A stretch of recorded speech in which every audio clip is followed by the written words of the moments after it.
Oh, okay. Ryan, we're live already, so let's start. Okay, so hi everyone. Welcome to the online writing workshop brought to you by OnePwaa. So before we begin, we'd like to introduce ourselves. So I'm Ryan, the current director of Writers within OnePwaa. So I competed in WSC from 2017 to 2019. So I guess that's about 3 years in total. Steffi, you can introduce yourself. Yeah. I'm Steffi. I'm from Indonesia, and I'm the co-director of scholars at OnePwaa. I actually got dragged to join WSC by my friends, but ever since then, I've kind of gotten into it. So, yeah, wait, this is my, well, I'm not competing this year because my round didn't happen, but it would have been my 5th year. So, yeah. Okay, so let's. Oh wait, I'm so sorry, I forgot. Okay, so this is the What? slide we were Yeah. meant to introduce ourselves on. So yeah, so let's go to the next one. Okay, so now let's begin by introducing the collaborative writing event for scholars who have yet to participate in a round. So this event is sectioned into 3 parts: planning, writing, and feedback. So depending on time constraints, the allocated time for planning your essays will be around 25 to 30 minutes. And during this time, you are allowed to use your notes or you can just research via Google. And you can also like talk freely between your teammates. So once these 25 minutes are up, the writing session will begin. Now, depending on the round and also time constraints, you'll be given up to 60 minutes to produce a piece of writing according to the prompt you have chosen. So you should note that you and your team will be given 6 prompts, and each will be related to a different subject. You should also keep in mind that just because you study a particular subject more than others doesn't mean that you should limit yourself to just writing on that subject. For example, if you studied science more than history, but you prefer the history prompt, then by all means you can write the history prompt. It's okay. And so once the writing time is up, you will have a 15-minute peer review session where you and your teammates check each other's essays. Note that you are still not allowed to use any electronics or look at your notes during this time. So yeah, on to the next slide. So how should you plan your essay? Well, the most important thing to remember is that you should make sure that you use the time properly. So I've seen many scholars who like spend a few minutes drafting up a plan for their essay and then they just immediately start writing. So this is not what you should be doing. Instead, you should just let yourself think. You should let yourself brainstorm in order to come up with the best um, plan to write your essay as possible. So it's okay to just let yourself space out for a while as you think of how to best interpret the prompt you've chosen. And yeah, another important thing you should do is ask for your teammates' opinions. So like if you've come up with an idea of how to write your essay, but you're not sure of whether or not it's like a good enough, you can just ask your teammates, okay? Ask them for their honest opinion rather than just like not saying anything and not communicating and just writing the essay. Because this is meant to be a team event, and if you and your team don't work together, then there's basically like no point. You know what I'm saying? So yeah, Steffi and I will just elaborate on the importance of catching the essay marker's attention later on, like what the third point says. You should basically just make sure that your essay is as attention catching as possible. But just because you want your essay to stand out, it doesn't mean that you should force yourself to like write something entirely unfamiliar to you. And why you shouldn't do this is because then you won't know how to properly convey your points and as such, your essay won't be as good as it could have been. So lastly, you can refer to the scoring rubric while planning. So what this scoring rubric is, it's basically kind of like a marking scheme for your essay. So this is the latest one, updated for this year. So if you look at the PowerPoint right now, there are 2 main points out of 4, and I'll show the other 2 later on. So the first one is clarity, which basically means how clear and coherent what you've written is. And the second one is content, which basically tests how strong your points are and how well you've presented them. Now, I want you guys to focus on the last point in particular for content. Did the writer effectively draw on knowledge of the WSC subjects? Now, what this means is that you should try to link what you've written to the curriculum as much as possible, be it to your chosen subject or even to other subjects. So basically, if you were to write an essay on science and you mention a technique on how to a sustainability method in your essay, then you've basically related it back to the syllabus, and you could also maybe slip in some information on other subjects. Yeah. And for the next 2 points, okay, the first one is style, which focuses on how you've made use of vocabulary in order to engage the reader. And I want you guys to know that you don't have to be like a human thesaurus in order to score well for writing. You just have to catch the reader's attention. So we'll speak on this more later on. The last point is originality, which is basically how much your essay stands out. So if you've ever competed in WSC before, you'll know how much the staff emphasizes on making your essay creative. So they do this because they don't want to spend hours marking the same kind of essay over and over again.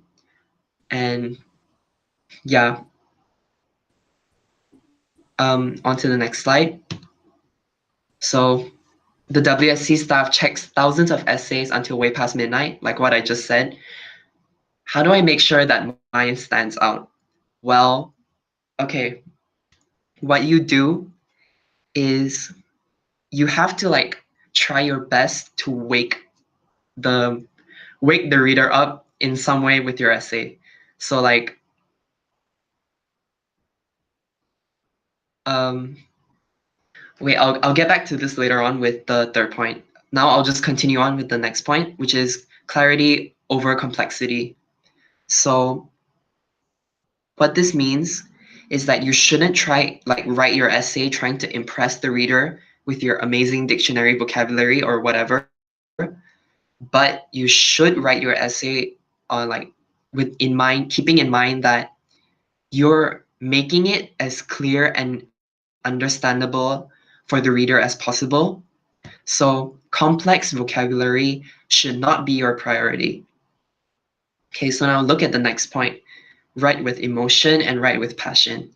So basically, you should like imagine yourself as a fisherman, fisherwoman, or fisher, whatever, and you're trying to catch some fish.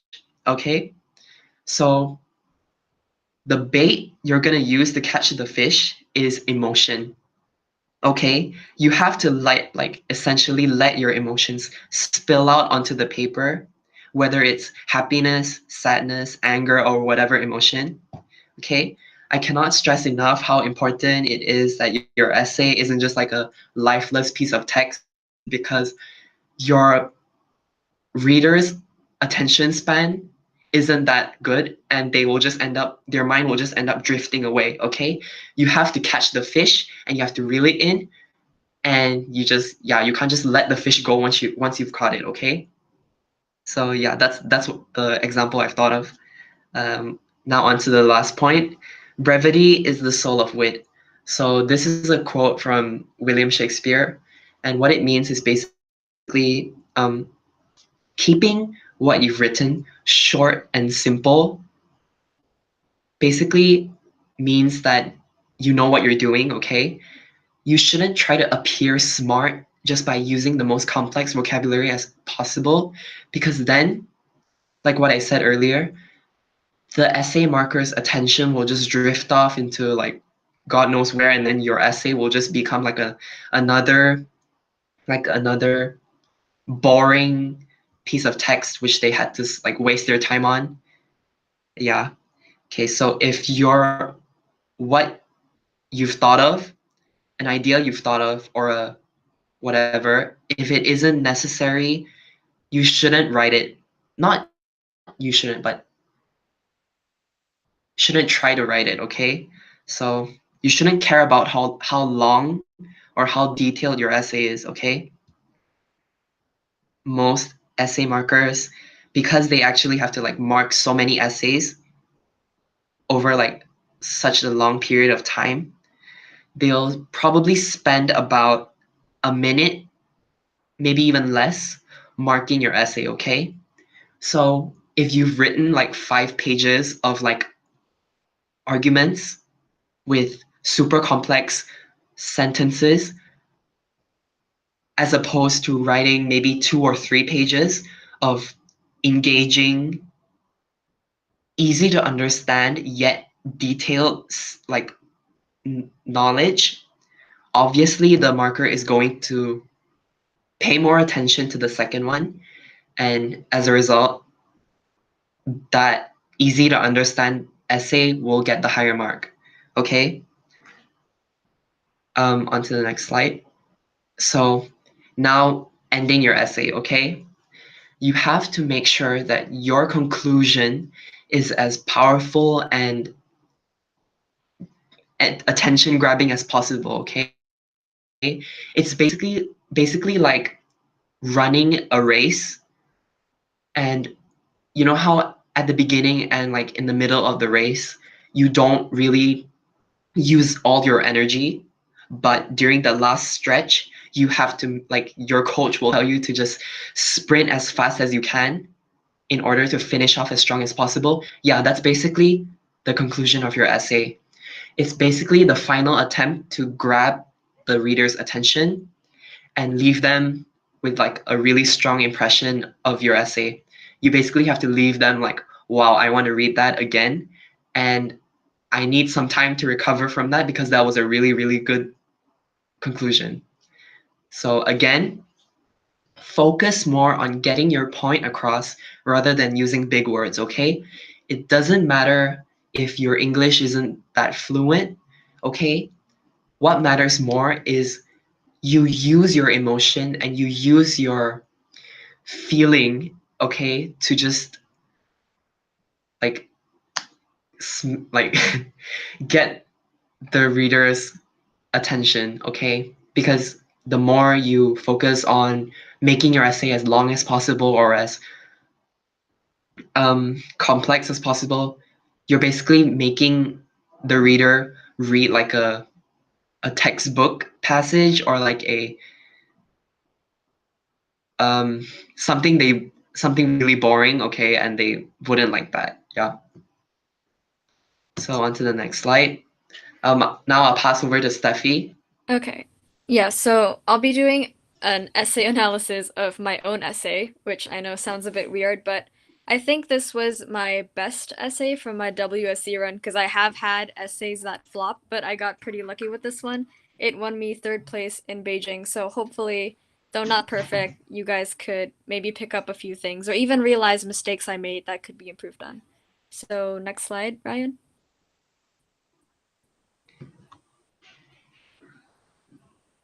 Okay. I'm not sure if it's lagging or if it's clear on the live, so I'll just read it out loud. Um, the prompt was that I just won the Marshall Duchamp Award for Innovation in Art, and the question was, what did I win it for? And I titled the essay Duck, like literally just duck. Okay, so I'll read it quickly. I clear my throat and address the tremendous crowd before me. I've rehearsed multiple times, but I couldn't manage to say more than a pathetic hello. I gulp and try to push all the nerves away, but it's easier said than done, especially when you've just won the Marcel Duchamp Award for Innovation in Art. That's right. My rubber duck outclassed all other artworks in the world. Even the most sophisticated of the lot didn't stand a chance. I say a couple more words. Then I proceed to clicking the button on my remote. This lights up the PowerPoint slide to my right, showcasing my award-winning masterpiece. A video flashes on the screen. It features a bathtub filled with water. Waves are constantly being generated. The miniature lake is always in motion. On top of this body of water is one single rubber duck. It bobs along the waves, embarking on an endless journey within the confines of the bathtub. I click the remote once more. A different video plays. This time, a young child can be seen next to the tub. One might think that the foolish child was going to jump into the tub. Instead, she picks a bath bomb from a nearby rack and drops it into the water. Sound effect. Plop. Something magical, something ephemeral, and utterly incomprehensible to her young mind begins to occur. The bath bomb's colors disperse into the water. Deep shades of purple and specks of gold taint the calm waves, giving it a sense of elegance and poise like no other. As for the rubber duck, it remains unbothered. It has a journey to embark on, and so it floats along the gold-tinted waves of a mysterious ocean. Okay, so the reason why I do have this essay is because I thought that was going to be my final global round, so I, for fun, took a picture of my essay. And I noticed that it wasn't perfect, but my initial intention for writing it the way I wrote it was that I made it in first person perspective because I wanted readers to connect to the speaker better. When you talk in third person perspective, you can't really get into the mind of an individual character. And since there is only one speaker in the essay and only one person giving all these thoughts, I thought that it would be better to narrate things from their perspective as it just gives the reader more insight. So before you write, you also have to think about whose perspective are you writing it from because that makes all the difference. For example, if you want to talk about world issues, like the perspective of Trump and Gandhi would be completely different, even though it's the same issue. So that's why I considered using a perspective from the person winning the award, and not third person, but rather something more intimate and personal, I'd say. And the introduction I chose was also a creative piece because it did take time for me to develop my writing style, but I realized that starting with structured essays were not good for me.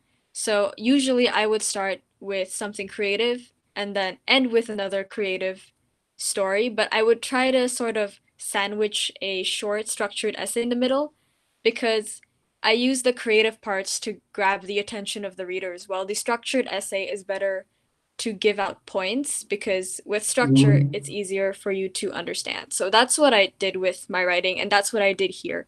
I started with a more creative approach and then in the middle later I started talking about Marcel Duchamp in a more structured format so that I could get my points out better. The first paragraph also has a slightly mysterious air to it, I would say, because the reader is left with many questions because I I don't really remember how I thought about it, but when I was writing this essay, I was trying to think of a really good idea. So I was asking my teammates like what would be super mind-blowing and all of that. But at the end of the day, I decided to just pick something normal and then I thought of taking a shower and then I thought of ducks. So I I wrote about ducks and then I kind of just took an approach where I could make something normal seem a little bit more, say, magical than it was. Next slide. Yeah, so by leaving out the details, I tried to encourage people to want to keep reading. So again, at first it sounds kind of obscure because I'm just talking about a duck and like it's weird because why ducks out of all things? But that's what I wanted to do with the essay. I wanted to exaggerate something a little simple or mundane and then use language to evoke a sense of imagination or say, emotion. So I didn't really intend to use big words to impress, but more to attract the reader to imagine something when they read my essay.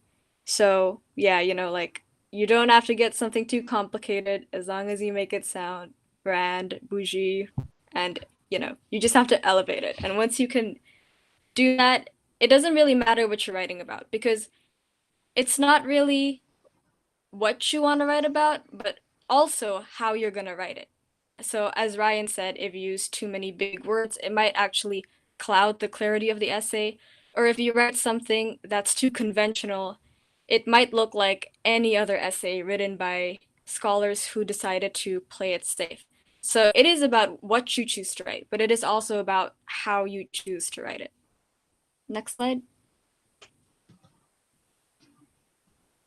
Okay, so continuation.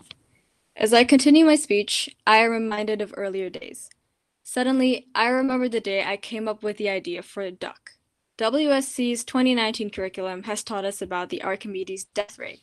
But this isn't the best thing about my man Archimedes. In my opinion, he reached the pinnacle of his life, his golden hour, when he discovered the concept of hydrostatics. He was in a bathtub, then proceeded to shout, Eureka, and ran around the streets naked. Though I didn't run around naked, I was in a bathtub when the idea popped up. I was thinking about Duchamp's art. He had broken boundaries between works of art and everyday objects. This can be seen through the work's fountain, a urinal, and bicycle wheel, a literal bicycle wheel on a stool. Duchamp would spin the wheel just to see it turn. He said, I enjoyed looking at it just as I enjoy looking at the flames dancing in the fireplace. And that's the magic of his work. He helps us see the beauty in everyday items. That's when I looked at my rubber duck and thought, hey, little guy, let's turn you into a work of art. Duchamp famously quoted, anything is art if an artist says it is. Thus, I was determined to create something extraordinary out of the ordinary. If Duchamp wants to observe the spinning of a bicycle wheel and call it art, I can watch my rubber duck travel along waves of water in a tub and call it art. Fair, right? If viewers get to spin the wheel, I get to make those who come across my tub interact too. Dropping a bath bomb of your choice gives you the chance to sit back, relax, and watch. An explosion of colors will dance across the water, much like the way flames dance in the fireplace. Next slide. Okay, so like I said, I try to transition from a creative approach to a more train of thought.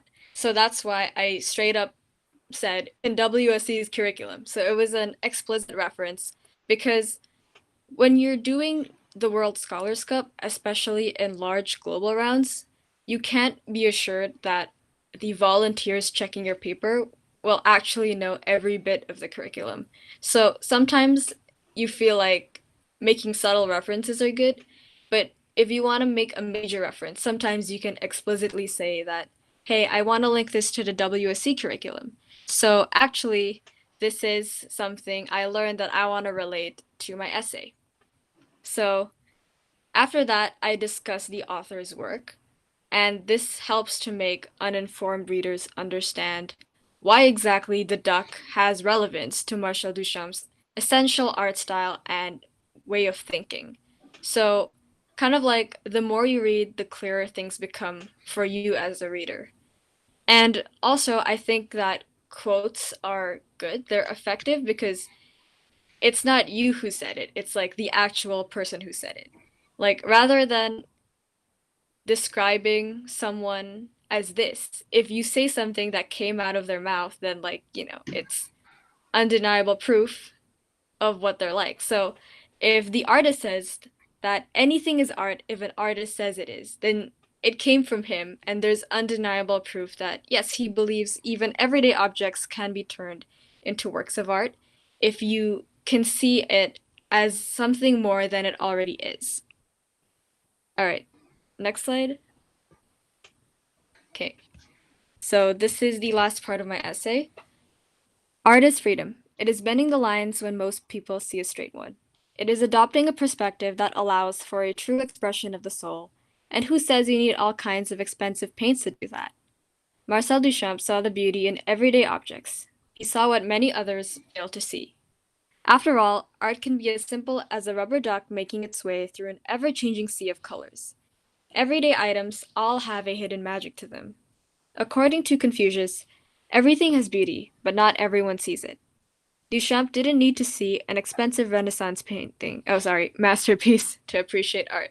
He appreciated the artistry in all things big and small. I snap out of my walk down memory lane and decide to end my speech. I too have finally learned to appreciate art the way he has, all thanks to one single rubber duck. So look around you, really look and see the world for what it could be. All right, so to end the essay, what I did was to wrap up the main points, but not really through a concluding paragraph. I showed the thoughts of the author, but I also decided to conclude with a quote or a dialogue because I wanted a dialogue so it felt like the author was really speaking to you, like literally, not his thoughts being projected, but he was saying something out loud that he wanted to deliver to you. And that's the impression I wanted to leave on the reader. So by having that connection, I thought it would be more impactful because throughout the story, I didn't use much dialogue. I used more of the thoughts of the speaker than actual words being said. So I thought by making it different, it would stand out a lot more and have a better impact. Also, I also wanted to, how do I say it? Like, it's more direct when somebody says something out loud because when you listen to what's happening inside their head, there's a lot more factors and complications. Like, I went around and snaked a bit. I talked about Archimedes, and then I talked about Marcel Duchamp, and then I talked about the artwork. But for the final quote, I just wanted like a sentence or two that really summed up the essay. Okay, next slide. Okay, so just some ending notes before I pass it on to Ryan again. So before this, I used to write like really complicated essays just because I thought like those mind-blowing essays were cool, like the ones with complicated plots where you're like, whoa, what?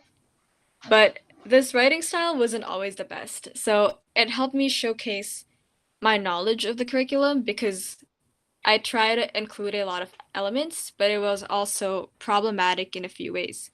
The first being that some rounds are very large, and it's not good to assume that majority of the people marking essays will immediately understand all the curriculum references. And that's what I assumed because I was like, you know what? Everyone's bound to know this really complicated curriculum with 6 subjects, but no, like that might not be the reality. And even if they may know about the curriculum, we can't expect people to remember everything. So references are good, but if you make too many subtle ones, it might be better to just explicitly point something out rather than make a few subtle notions that people might not notice. So it's a bit of a risk. And also, I ended up trying to cram too much information within one essay. So, like, this just made things difficult to understand because I had like a cool plot in mind, but when I translated it onto a paper, it sounded complicated and it's like when you see something as cool in your head, but then when you actually do it, it doesn't look as cool. So that's kind of what happened with some of my essays prior to this one. And also, as Ryan stated, the essay markers will definitely be tired after reading thousands of papers. And that's why they might actually prefer more simplistic pieces. Not saying that you should settle for a simple, mediocre essay, but it's better to be straight to the point than beat around the bush too much and again try to show off your knowledge or use big words. Next slide. Okay, so after realizing my mistakes, I decided to simplify my writing style a bit. At that point in time, I was getting medals for writing, but I wasn't doing as well as my past year where I was ranking really well. So after I did a few rounds and I practiced a lot, I realized that it's pretty possible to find something extraordinary or mind-blowing within the ordinary, and that there is definitely beauty in simplicity. Because sometimes you don't need over the top things to impress people. So change the purpose of the words you use. Use words not to impress, but to make people visualize your writing. Use words that evoke emotion and light up the imagination. So when you do this, it becomes much more effective because if you can read an essay that's a creative piece and you can imagine it happening in your head, unfolding like a movie, then that's when you know that the reader can really picture what you're saying. And again, my final note would be not to think too hard, because if the plot of your essay stresses you out, it will stress other people out. And I think that's the most important takeaway I can give from this essay. It's to make your essay interesting, but don't think that interesting is synonymous with complicated, because if writing the piece stresses you out and you're having a breakdown, then, like other people might have a breakdown trying to understand. So, yeah, I'll pass it back to Ryan for our next portion of the PowerPoint. Okay, everyone. So, yeah, now we'll begin our FAQ session, which is basically, kind of like commonly asked questions about this writing event. So my friend and I want to write about the same prompt. So in the case of disagreements, what's the best way to decide which team member takes which topic? So, okay, so there are many ways you can do this. So the first point is to basically know each other's strengths and weaknesses.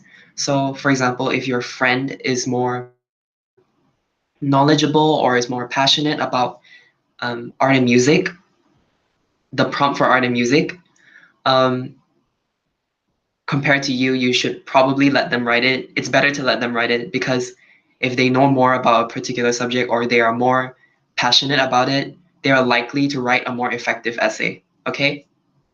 Um, so next slide. So you have to remember that your research time is crucial.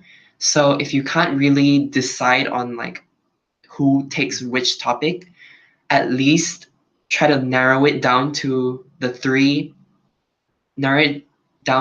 prompts which you guys would like to write most. So if you guys still can't decide by then, you guys could help each other during the planning time, kind of like um, compile or just gather information, whether it's from your notes or it's from the internet.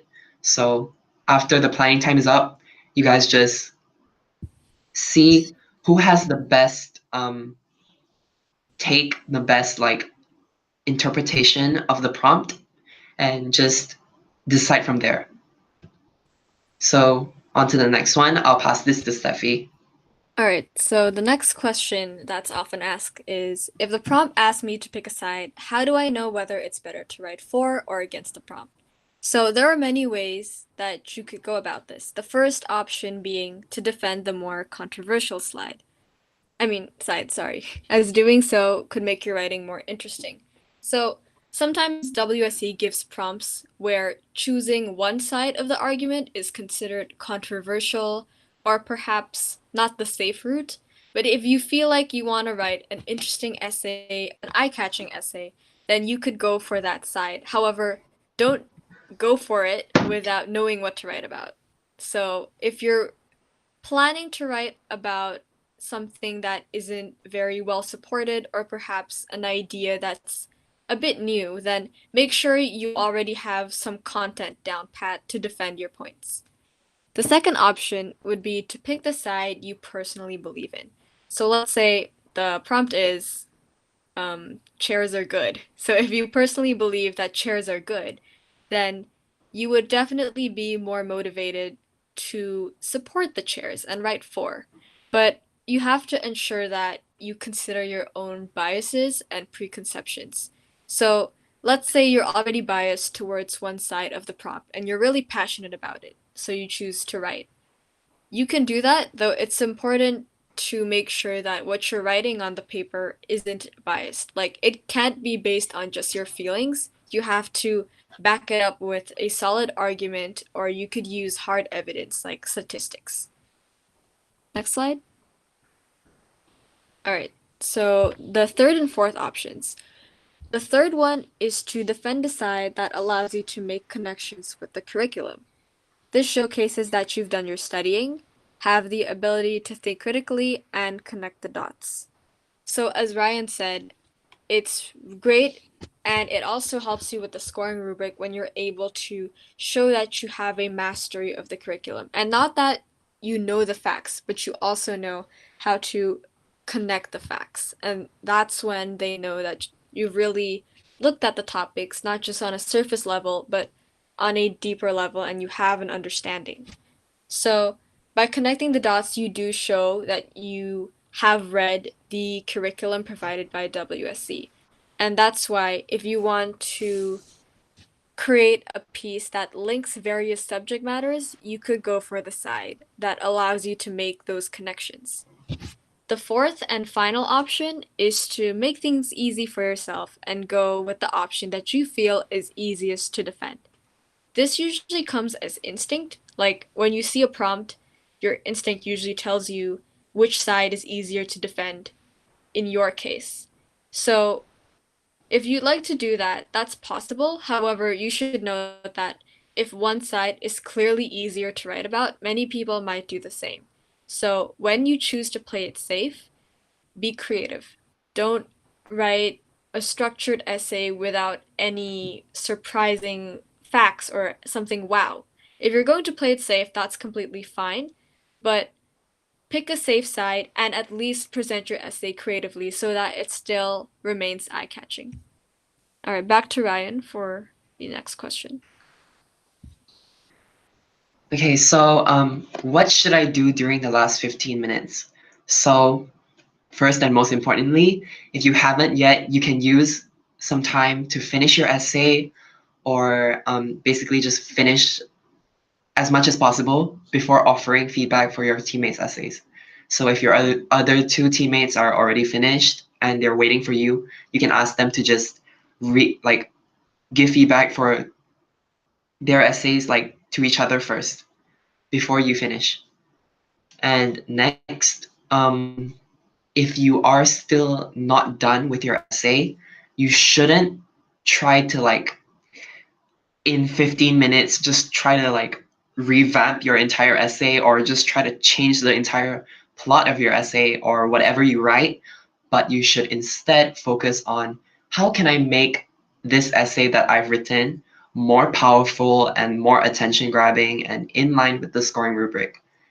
Basically don't change your essay, but instead try to improve it and get as the best results possible with your essay. So on to the third one. After finishing your essay, you should then check your teammates' essays for any errors like grammar, spelling, or punctuation. So if, for example, there's a person within your team that struggles with isn't as fluent in English as the rest of you are, you could then give some extra help to them. Or if there's someone in your team that's is really good with English, you could then just pass your essay to them and ask them to check for any grammar, spelling, or punctuation errors, okay? Because this will also affect the final mark you get for your essay. So once you're done with everything, you should then just relax and just give yourself a pat on the back for doing as best as you could in those 45 or 60 minutes you spent writing. Yeah. So on to Steffi again. Okay, so the next question might seem irrelevant at first, but it actually matters to an extent. So it would be that your paper's aesthetics matter. So the question asks whether the aesthetics or the visual aspects of your written paper matter. And it doesn't matter more than the content, definitely, but essentially it does play a role. The staff members and volunteers can't afford to spend more than a few minutes reading each paper, Hence, what they see visually is going to affect your score for clarity. And when something isn't clear, it could potentially affect your score for everything else. So right now, I know that's difficult to apply because we're going to do typed essays. But in the case that hopefully WSC rounds continue again after COVID, amen, you guys could take some tips from this. So here are some general tips to make sure that your paper is readable or just easy to digest, basically. So my teacher, his name is Matt. He's been a WSC coach for a while now, and he says if your handwriting isn't the best, you should skip a line when you write because sometimes like the letters get tangled together and it's harder to decipher. So this gives the paper a more organized look. And if your handwriting is big, you could also skip a line. Next one. Okay. Besides that, it's also great to create an outline before diving into the essay. And you could make this a habit. That'd be great for you, not just in WSC, but when you write anything in general. What I do when I write my essays is I do a list like 1, 2, 3, 4, 5, and like one introduction, two, and then I'll do like point about the duck, three, point about the artist. So by doing that, your train of thought is more organized. And if you have time, you can make that outline more detailed. Usually I don't have time, so I just have a simple outline. And then when I'm done writing about something, I'll cross it out so that I know which part I'm at. By organizing your thoughts, you'll also have less erasures, and too much tipex or crossing out of words could be disturbing. For example, I had a really smart teammate named Nadine, and she would tipex a lot to the point where sometimes she would have like on one line of paper, she'd make it 2 lines just so she could have space for something to write since she tipexed a lot of sentences. But she was a really good writer. It's just that she was often changing her sentences, so that made the writing a little bit difficult to read. So before you write something, try to organize your thoughts. Like write the sentence and then think, okay, what's my next sentence and what's going to be the sentence after that? Like just a quick 10-second think, just to make sure your essay flows. Because that way it'll be more organized and it'll also look better visually. And when you're not typing on a laptop, you can also underline, italicize, or embolden words that are really important. So obviously, don't be that kid who, when the teacher says highlight the important points, you highlight the whole essay. Just highlight the part that you really want people to read.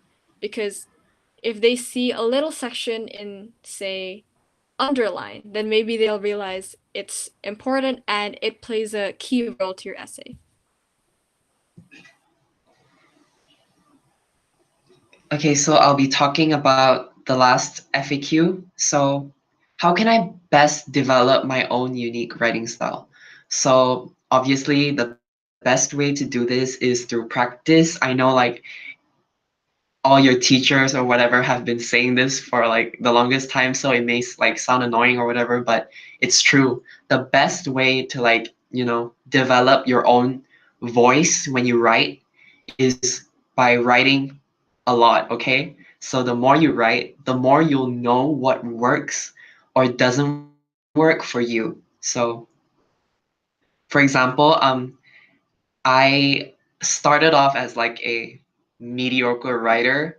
I would only play safe when I wrote my WSC essays. I would just write the conventional, boring, argumentative essay with the clear intros, the some substance material, and then just like, I in conclusion, I agree with blah blah blah blah blah. So of course, yeah, I was able to get decent ranking, but it was just a really it didn't showcase my full skills, like my full potential as a writer. So after a few rounds, I would experiment with some creative formats.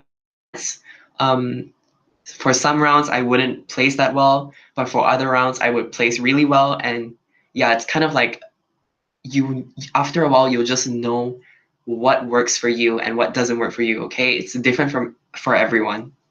So besides this, you could also just spend more time reading, whether it's novels, articles, poems, or any just body of text you just find interesting. So the more you read, the more you just absorb the techniques used by other writers, and this allows you to incorporate um, these techniques into your own writing to make it as good as possible. So basically, as humans, we all kind of like learn from each other and we never stop learning. So the more we see others do something, the more we will learn to, not copy them, but kind of like get influenced by them, So if you just read a lot of creative short stories, for example, your brain will just kind of like see the patterns which these writers use to kind of engage the reader. And as a result, you yourself will be able to kind of like intuitively know how to write your essay as attention grabbing as possible, if that makes sense. So the second point is to take risks. So yeah, like what I said earlier, if you step out of your comfort zone, you will just you'll find out what works and what doesn't, okay? It's better to kind of like it's better to take a risk and get a 50-50 whether it does well or it doesn't do well than rather than like playing it safe all the way and getting decent but not really good results. You know, this especially goes to new scholars. Um, if you've never competed before, it's okay to just, if you're not comfortable yet, just write a normal essay and get good results. But if you've participated before and you've written a standard essay before, I highly encourage you to, on your next round, try to write something creative, try to write something unconventional, because then you'll be able to see, you know, whether it does well or not.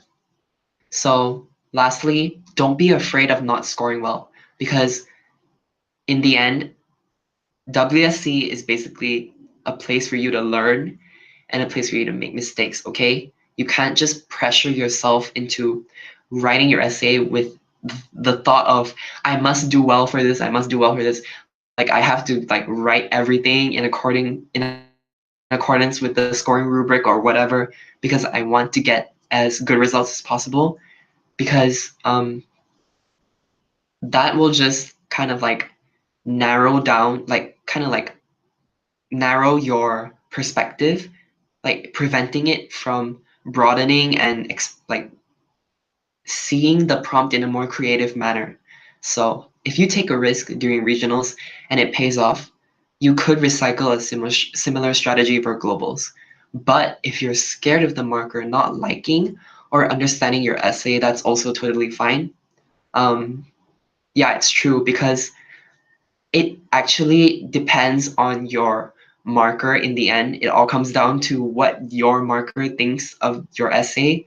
So, yeah, if you're afraid that what you wrote, it won't like it won't resonate with the marker, and as a result, like they won't be able to understand it. They won't see the significance behind what you wrote, and as such, they'll just give you like a mediocre score. It's okay to just maybe make your essay more um, understandable and mainstream, I guess, make it more like easy to understand. So we're done with the FAQs, and now we're on to our Q&A session. So me and Steffi will be looking at the YouTube live chat, and we'll be seeing if any of you have any questions. Please type your questions there, and we'll answer. So if there's anything we've mentioned that you're unsure of, or anything you want to know more about, or anything we've missed out, please let us know in the chat and we will respond to the best of our ability. Yeah, so if you guys have any questions, you could put it on a chat because I'm looking at it now. But Well, if you guys don't have questions, that's also okay. Yeah.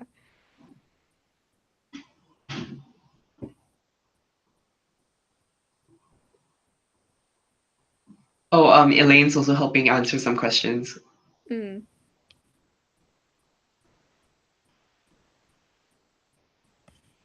Oh, someone asked, how did Duck end up placing overall? That was my Beijing Globals essay, and it placed third. Okay, Ryan, there's a question. It says, what subject do y'all like to write? Um, there's not really a specific subject for me, I like to write because it all depends on like how the prompt is worded. But over the course of my like WSC, like my time in WSC, if I recall correctly, I would often write science or literature. Um, yeah, that's what I preferred, like personally. Yeah, for me, I think I'd go with literature when I'm confident about the piece, because I like writing, but my literary analysis skills aren't that great. So usually I scored well with art or social studies. Yeah, like eventually you'll realize there are subjects that you might, you know, go to that become your go-to subjects. Because like I never do science since I'm horrible. Okay. Someone asked, what are our topics? So yeah, we will display the prompts you guys will get on a later slide. Yeah. Okay. I think we have time for uh how many questions are there? Oh, there's a question about writing strategy and how much time do you guys spend writing your essay? All right, we'll answer those two and then we'll move on to the prompts so that you guys can see it. All right, so the first question is, how can you be sure that your essay writing strategy is effective compared to others? Well, I would say that for me, at first my strategy was to write complicated things that nobody would think of. But like my strategies kind of flipped to think of something simple, but something you can elevate. So like it's so simple that other people wouldn't think of it, but it would still make a lot of sense and could be turned into something interesting. And Orion, do you want to say something? for me, what I would do is I would try to like look at the prompt and see how I could interpret it as creatively as possible. So what this means is like for example, in last year's Beijing round, global round, I there was a prompt that said retell the story of Batman in the perspective of his butler Alfred. That's the prompt, if I remember correctly. Yeah. So what I did was I wrote a I kind of wrote in the perspective of some people who discovered a letter, a torn up letter, which was written by Alfred to Batman. And what this letter said, it basically kind of like, because the story of Batman is his parents died and he basically grew up like wanting to fight crime in the name of justice with the help of Alfred. So what this essay said, like what I wrote was like kind of like a reflection on what Batman did throughout his career and um I put a lot of emphasis onto formatting my essay into like sectioning it off into different parts. And yeah, that's what I did. Okay, so final question right before we jump to the prompts is how long do you guys spend writing your essay? I actually take time in the 15 minutes to still work on my essay. Honestly, there were some instances where my teammates did not even read what I wrote because I felt like there was stuff that I needed to fix. Or maybe I just couldn't think of a freaking title for the essay.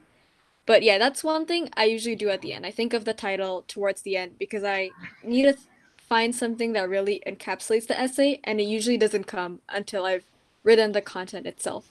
So for time management, I would usually take up the writing time and a bit of the 15 minutes, which is totally okay if you feel like you could handle your essay on your own and you want to make fixes that you feel would really elevate it. And yeah, Ryan? Yeah, okay, so before we move on, there's like I just saw a like one last question. Oh, So okay. what should you do if you fight over a topic with your teammate? So we talked about this earlier, which was like what we said was you could kind of see amongst the two of you who has the more knowledge or who has the better take on the prompt.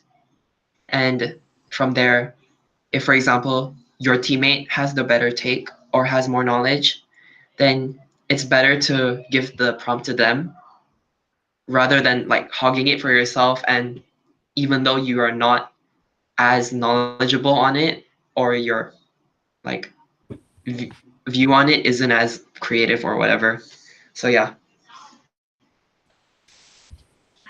So with that, I guess we could move on to the next slide.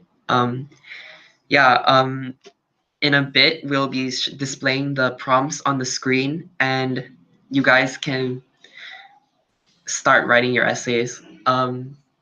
You guys should submit your essays in 1 week, like at most in 1 week, to a form which will also be displayed on a later slide. So yeah, good luck to all of you, and thank you for listening and attending today's writing workshop. Okay, so here are the prompts. So yeah, make sure to read the prompts carefully and read the instructions carefully. If you want, you can take a picture of the prompts and also just discuss amongst your teammates once this live is over. Mm-hmm. And to some questions I saw in the live chat about putting titles on your essay, I always made that a habit because I assume everyone else did. But then I also saw some people title their essays as like social studies or literature. So I don't know. I guess title your essay to make it stand out if you want. But yeah, that's all from us. So thank you so much for coming to the live. Um, yeah, you could also just, put the essay prompt as your title. Oh, someone asked, where do we submit the essay?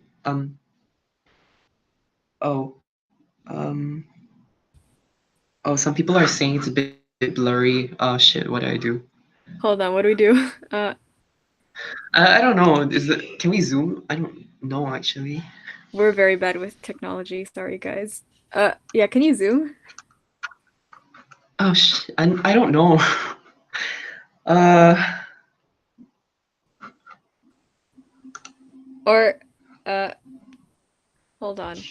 Let's try and text Elaine to see if we can work this out. Wait, Elaine, if you're watching the live stream, are the questions going to be displayed elsewhere for the scholars?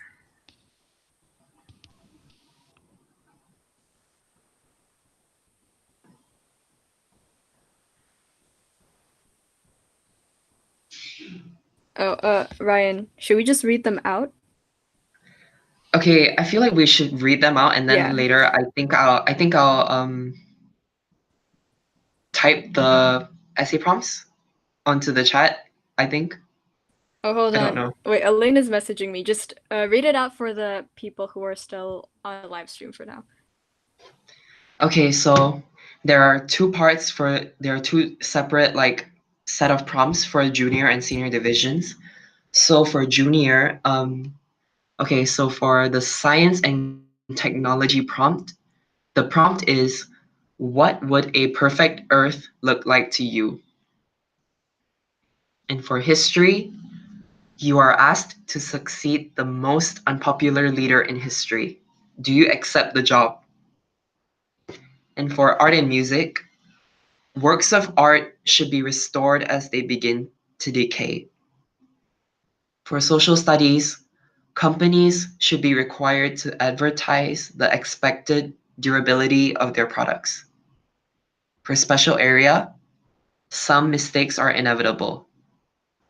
For literature and media, you have just spent a day in the world of your favorite work of fiction.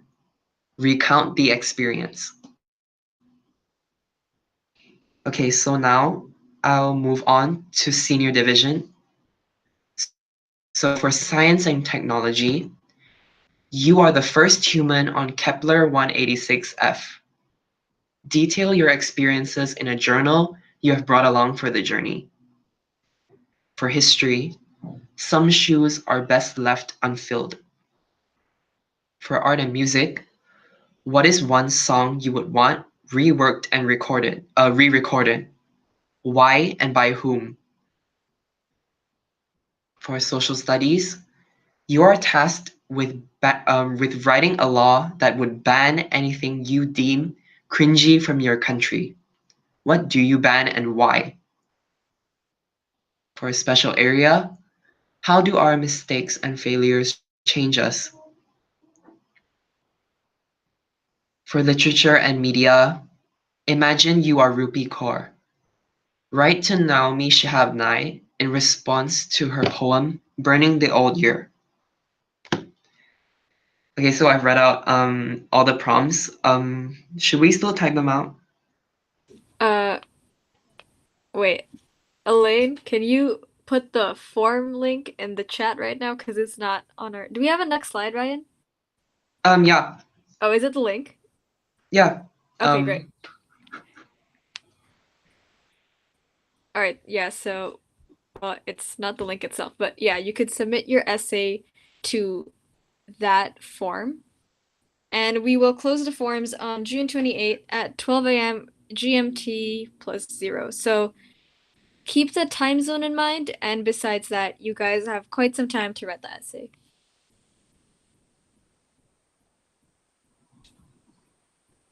Oh, they're asking us to post it on your Insta story. Do you mean the prompts or the submission link?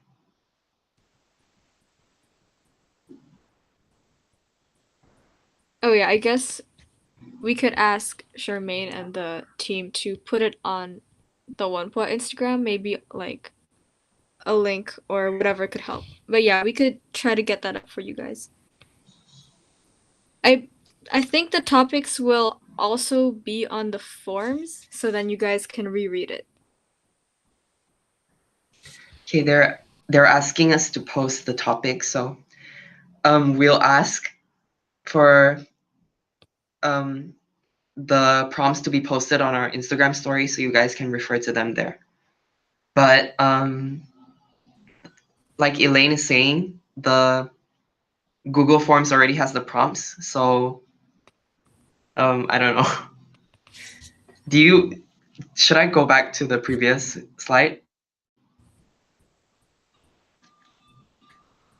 Uh, can they read the previous slide? I mean,